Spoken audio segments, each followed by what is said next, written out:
Good morning. Ngasigi card ki message everything minarse ko. Ado ngasije thangjo oibanina thangja se koina setkadaba color haragadi black kumba kai gumba adumai set pibe ai. Ado Saturday se tawba yaba hana nangai tawba ngai chum tawibe ai ko haidi phataba ke card remove to honda haragadi thangjo namit se da अखोना अना हाबद salt water गुम्बना इरुजबीबा कोपीबा अदगी salt water ना हाइदी थुम हापगा वाइटेबा खोटपा इमुंग मनुंग गरी करा अदुम मयाम दो लोइना तोथोपे even नुंगदा वरम गसे high तारे को हाइदी खोजु लेखामनी खंगदे नत्रगा खोई मोरोक गुम्बा कई गुम्बा अदुम मै थादो पोजे मोरोक नदी हेना फै को मोरोक हंगा मरु गरी करा हापगा तोबदो अदुम बसु तोबीबा को हाइदी स्पेशली खोई सैटरडे नुमित से ओइना तोबियो बसु गुम्बा मयाम सिना को सैटरडे से दगी अमना कनो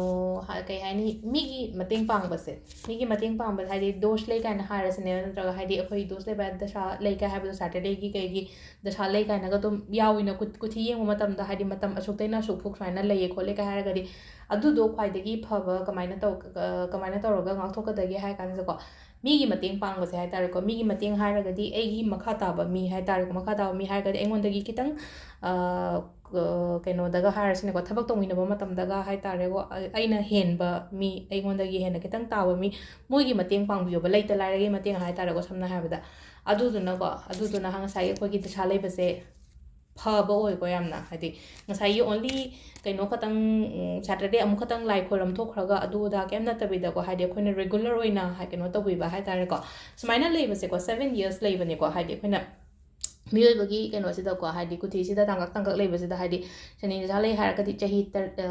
8 कुंबा कईगुंबा दुमाइना लैको अदुना 7 years कुंबा दुमाइना लैगनबनिना अदो अखोइना 7 years से अदुम सैटरडे गुदिंगी अखोइना लाइ खोरंबा खोपा अमा अदुमबदि ngamdabadina aina हाइदिबा मचा मयाम से खतंग फॉलो तौबियोको अदो हामदा कार्ड की मेसेजिंग मिनरसे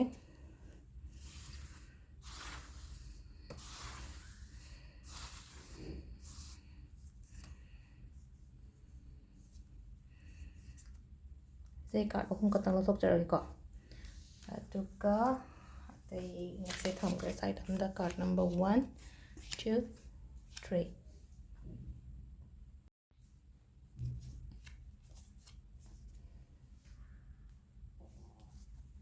अदो से लेरे कार्ड अहुम से अहाम खनबगी ओइना हारगदी खतंग शांति लेहल्लोको वखन से हाइदि ngasiगी ओइना हारगदी माइंड से खतंग पीसफुल ओहनबा हाइ तारेको अदुदा सुम अइना जिक लैरिबा जगह असिदगा शांति फंग फंगदे काइनागा खल्लगदी हाइपेतंग कोइथोकबिबा हाइ तारेको खतंग कोइथोगा खरा इशागी ओइबा मतम खतंग पियो हाइदि मयामदगी कैनो तौरगा अइना जिक लैरिबा जगह असिदा नुंगाइते का हारगदी हाइपेतंग गाड़ी थौदो चथो कोइथो कदाइनो मा फमगा हाइ तारेको पुरा रिलैक्स ओइरगा हनबिरो दाइन तौरको हाइदे दुम अदुगुम्बा लैबा ओइरगदीको अनि सुबसिनागो अखोइगी हाइदि कैनोमा लाको ओइना तोयको हाइदि मखुतिंग थोगा पिरेसिसदा हाइदि something good something new is something new opportunities हाइना हारसनेको सिदा अदुमाइना गुम्बा ओइना लाकपा हाइ तारेको अहुम सुबगसु फैको वर्ल्ड कार्ड से हाइ तारेको पॉजिटिव ओइना ओइबा हाइ तारे दुमिसे पॉजिटिव ओइबनिना सिसु दुम हाइदि अफबा लाकपा गुड न्यूज गुम्बा लाकपा खोपा अदुमाइना पिरिको अदो सिसिना खोइगी कार्ड की मेसेज लेरे अदुगा टाइमिंग अफबसे एवकी पुंग 3 मिनिट 13 दैना 9 मिनिट 9 फावम लेरे अदगी 13 मिनिट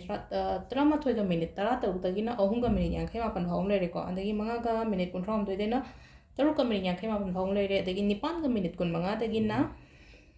अहिंग नोंयागी 12 मिनिट 94 फावम लेरेको सिसिना अखोइगी अफबा टाइमिंग को ngasiगी ओइना तो सिदा लेरे अदुगा कैनो अमना ngasa heldreko haide long karpur kumba mai thadokpudusu adusu yaiko haide saturday numisida hadu adumasu phaiko yamna haide purnima gumba da thadokpo ko adumasu leire 45 days ki yamna blockages leiragadi